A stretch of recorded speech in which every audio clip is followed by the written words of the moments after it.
Hi friends, welcome to mini சமையல். இன்றைக்கி நம்ம சேனலில் சூப்பரான டேஸ்ட்டில் ஒரு அருமையான ஸ்வீட் ரெசிபி எப்படி பண்ணுறதுன்னு தான் பார்க்க போகிறோம். அட்டகாசமான இந்த ஸ்வீட்டை செய்கிறதுக்கு வீட்டில் ராகி மாவும் நாட்டு சர்க்கரையை மட்டும் இருந்தாலே போதும், சூப்பராக நம்ம செஞ்சு முடிச்சிடலாம். இதை செய்கிறது என்னமோ ரொம்ப ரொம்ப சிம்பிளாக செஞ்சு முடிச்சிருவோம்.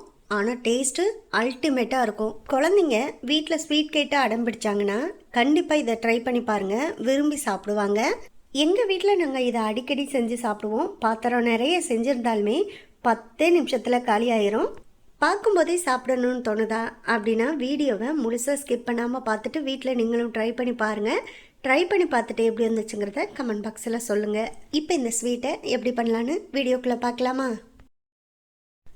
இப்போ ஃபஸ்ட்டு இதை செய்கிறதுக்கு ஒரு பாத்திரம் எடுத்துக்கோங்க. அதில் 1.5 கப் அளவுக்கு ராகி மாவு சேர்த்துக்கலாம். எந்த பிராண்டில் வாங்கின ராகி மாவாக இருந்தாலும் சேர்த்துக்கலாம். இது கூடவே ஒரு 2 ஸ்பூன் அளவுக்கு நாட்டு சர்க்கரை சேர்த்துக்கலாம்.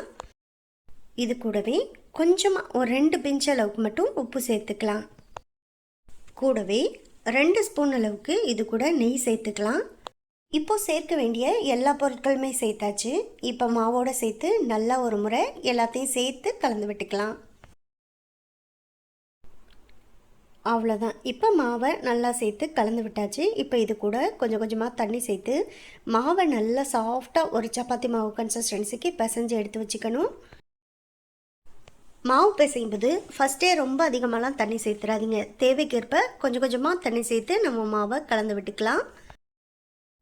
மாவெல்லாம் பிசைஞ்சு எடுத்துகிட்டு கடைசியாக நம்ம மாவோட கன்சிஸ்டன்சியை பார்த்தோம்னா நல்லா இந்த அளவுக்கு சப்பாத்தி மாவு மாதிரி நம்ம பிசைஞ்சு எடுத்து வச்சுக்கணும். மாவு இப்போ விரல் வச்சு அழுத்தி பாருங்கள் மாவு இந்த அளவுக்கு நல்லா சாஃப்டாக இருக்கணும். இப்போது இந்த மாவுலேருந்து கொஞ்சம் கொஞ்சமாக மாவு எடுத்து சின்ன சின்ன உருண்டைகளாக உருட்டி எடுத்துக்க போகிறோம். நம்ம கையில் தான் மாவு உருட்டி எடுக்க போகிறோம். அதனால் கையில் கொஞ்சம் எண்ணெயோ நெய்யோ அப்ளை பண்ணிக்கோங்க. அப்போ தான் மாவு கையில் ஒட்டாது. பாருங்கள், நான் இப்போ எடுத்து காமிக்கிறேன் எந்த அளவுக்கு மாவு எடுக்கணும்னு. இந்த அளவுக்கு எடுத்துட்டால் போதும். ஏன்னா சின்ன சின்ன உருண்டைகளாக தான் நம்ம உருட்டி எடுக்க போகிறோம். இந்த அளவுக்கு மாவு எடுத்துகிட்டு நல்லா முதல்ல உள்ளங்கையில் வச்சு இந்த சைடு உருட்டி எடுத்துக்கோங்க. ஆனால் ரொம்ப அழுத்தம் கொடுத்து உருட்ட தேவையில்ல, லைட்டாக நம்ம ப்ரெஸ் பண்ணி அழுத்தினாலே போதும். ஏன்னா ரொம்ப நீங்கள் அழுத்தம் கொடுத்து உருட்டினீங்கன்னா நமக்கு உருண்டை ரொம்ப ஹார்டாக இருக்கும் சாப்பிட்றதுக்கு. ஆனால் லைட்டாக நீங்கள் உருண்டை பிடிச்சி எடுத்திங்கன்னா சாப்பிட்றதுக்கு சாஃப்டாக இருக்கும். பாருங்கள், இதே போல் தான் உருண்டை பிடிச்சி எடுத்துக்கணும். நான் இன்னொரு உருண்டை கூட ஒட்டி காமிக்கிறேன். பாருங்கள், கொஞ்சமாக கையில் மாவு எடுத்துக்கோங்க. அதாவது இப்போ நான் எடுத்து காமிக்கிறேன். இந்த அளவுக்கு எடுத்துட்டால் போதும். எடுத்துகிட்டு நல்லா உள்ளங்கையில் வச்சு ரொம்ப அழுத்தம் கொடுக்காம லைட்டாக உருண்டையாக உருட்டி எடுத்துக்கோங்க. பாருங்கள், இப்போ அடுத்த உருண்டையுமே நான் அழகாக செஞ்சு உருட்டி காமிச்சிட்டேன். பாருங்கள், இதே போல் தான் மீதம் இருக்க மாவு எல்லாத்தையுமே நம்ம உருண்டை பிடிச்சி எடுத்துக்க போகிறோம். பாருங்கள், இப்போ ரொம்பவே ஈஸியாக எல்லா மாவையுமே நம்ம உருண்டை பிடிச்சி எடுத்தாச்சு. இப்போ இது எல்லாத்தையுமே நல்லா தயார் பண்ணி வச்சாச்சு. இப்பொழுதைக்கு இது அப்படியே ஓரமாக இருக்கட்டும். அடுத்ததான் இப்போ இந்த உருண்டைகள் எல்லாத்தையுமே நம்ம வேக வச்சு எடுத்துக்கணும். அதுக்காக நான் இட்லி பாத்திரத்தில் தான் நான் இன்றைக்கி வேக வச்சுக்க போகிறேன். இட்லி பாத்திரத்தில் இந்த ஒரு இடியப்பத்தட்டு கொடுப்பா பார்த்திங்களா, அதில் தான் நான் இப்போ வேக வச்சு எடுத்துக்க போகிறேன். பாருங்கள், இட்லி பாத்திரத்தில் அந்த தட்டில் இப்போ எல்லாத்தையுமே நான் சேர்த்துட்டேன். இப்போ இது எல்லாத்தையுமே நம்ம நல்லா வேக வச்சு எடுத்துக்கலாம்.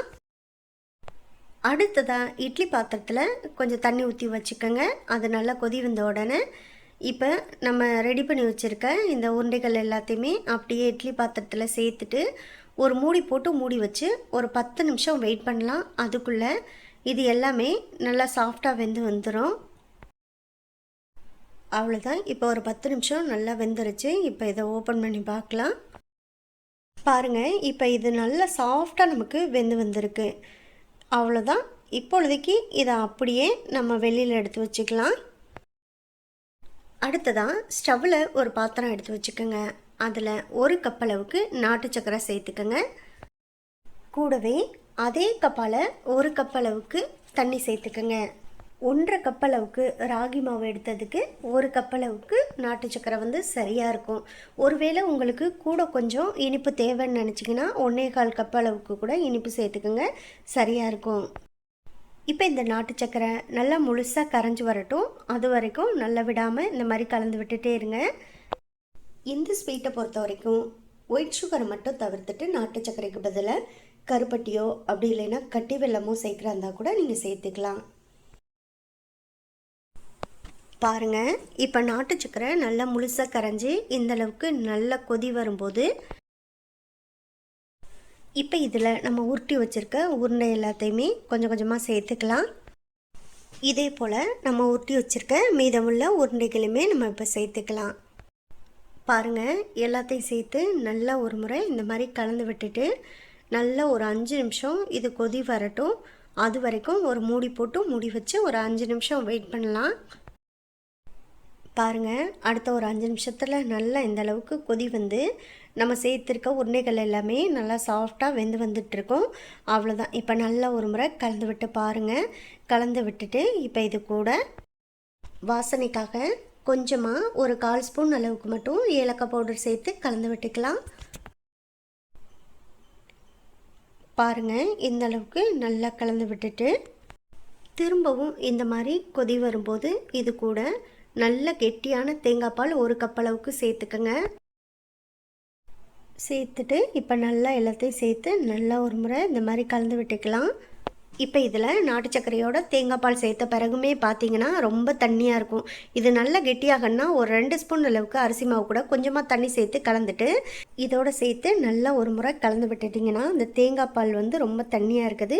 இப்போ கொஞ்சம் கெட்டியாக மாற ஆரம்பிக்கும். பால் கொழுக்கட்டைக்கு சேர்ப்போம் பார்த்தீங்களா, 2 ஸ்பூன் அளவுக்கு அரிசி மாவை கடைசியாக நம்ம தண்ணி சேர்த்து கலந்துட்டு சேர்க்கும்போது இந்த பால் கொழுக்கட்டையுமே சாப்பிட்றதுக்கு டேஸ்ட்டாக இருக்கும். அதே மாதிரி தான் இதுக்கும் அதே மாதிரி சேர்த்தோன்னா நல்லா கெட்டியாகி சாப்பிட்றதுக்கு டேஸ்ட்டாக இருக்கும். தேங்காய் பால் சேர்த்ததுக்கப்புறம் ரொம்ப நேரம் கொதிக்க விடாமல் சரியாக ஒரு 2-3 நிமிஷம் மட்டும் இந்த அளவுக்கு கொதிக்க விட்டுட்டு டேஸ்ட்டுக்காக ஒரு 2 ஸ்பூன் அளவுக்கு மட்டும் தேங்காயை துருவிட்டு சேர்த்து நல்லா ஒரு முறை கலந்து விட்டுக்குங்க. அவ்வளோதான். ரொம்ப ரொம்ப டேஸ்டான இந்த ஸ்வீட் ரெசிபியை ஈஸியாக வீட்டிலே செஞ்சு முடிச்சிட்டோம். பாருங்கள், பார்க்கும்போதே நமக்கு சாப்பிடணும் போல் தோணும். ஏன்னா அந்தளவுக்கு பார்க்குறதுக்கும் நல்லாயிருக்கும், சாப்பிட்றதுக்கும் டேஸ்ட்டாக இருக்கும். இதை நீங்கள் சர்வ் பண்ணுறதுக்கு முன்னாடி கொஞ்சமாக தேங்காயை துருவிட்டு மேலே சேர்த்துட்டு அதே போல் கொஞ்சம் நட்ஸையும் பார்த்தீங்கன்னா, அதாவது முந்திரி பருப்புமே கொஞ்சமாக சின்ன சின்னமாக இந்த மாதிரி கட் பண்ணிவிட்டு மேலே சேர்த்துக்கிறேன். இதுக்கப்புறமா சர்வ் பண்ண ஆரம்பிங்க. ரொம்பவே சூப்பராக இருக்கும். இதே போல் நீங்களும் வீட்டில் செஞ்சு பாருங்கள். செஞ்சு பார்த்துட்டு எப்படி வந்துச்சுங்கிறத கமெண்ட் பாக்ஸில் சொல்லுங்கள். இந்த வீடியோ உங்களுக்கு பிடிச்சிருந்தா இந்த வீடியோவை லைக் பண்ணி நம்ம சேனலை மறந்துடாமல் சப்ஸ்கிரைப் பண்ணிக்கோங்க. சப்ஸ்கிரைப் பண்ணும்போது பக்கத்தில் உள்ள பெல் ஐக்கானை கிளிக் பண்ணி வச்சிட்டிங்கன்னா நான் போடக்கூடிய குக்கிங் வீடியோ எல்லாமே உடனுக்குடன் உங்களுக்கு வந்து சேரும். உங்கள் ஃப்ரெண்ட்ஸ் அண்ட் ரிலேட்டிவ்ஸ் எல்லாருக்கும் ஷேர் பண்ணுங்கள். இதே போல் அடுத்தடுத்து நல்ல நல்ல வீடியோவில் சந்திப்போம். ஓகே, பாய்.